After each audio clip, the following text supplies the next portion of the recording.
Joining us now is DePaul University history professor and terrorism analyst Tom Mockaitis. Good morning, Tom. Good morning. What are they looking at in terms of a motive? What will they go about looking at here?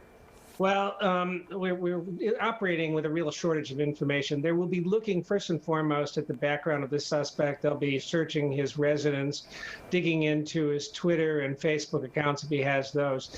I think the next thing they'll be trying to do is to take a look at the victims to see whether there was any pattern.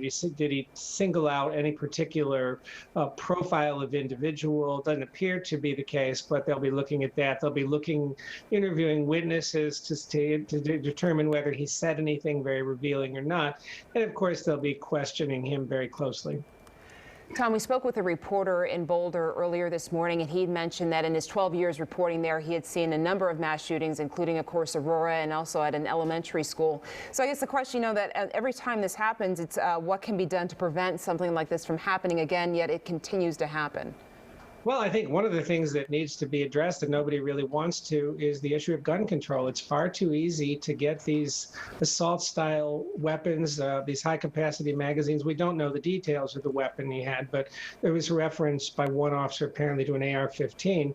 The shooter in Atlanta bought the gun the same day he committed the murders. It's just too easy. And you look at a country like Canada, where they have much stricter laws. They don't have these mass shootings. So I think that's part of it. And then, of course, we have to look at. I don't want to say we want to look at the political polarization. This could be a very personal motive at this point. We don't know.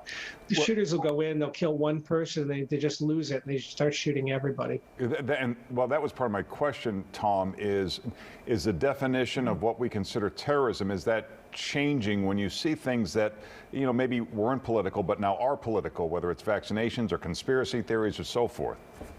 The defining element of terrorism is the ideological motive. Now, if we can determine that it was attacking the people getting vaccinated because he's an anti-vaxxer or he objects to the shutdown, that would pull it into the category of an ideologically motivated attack, especially when you have high-profile individuals spouting the same rhetoric.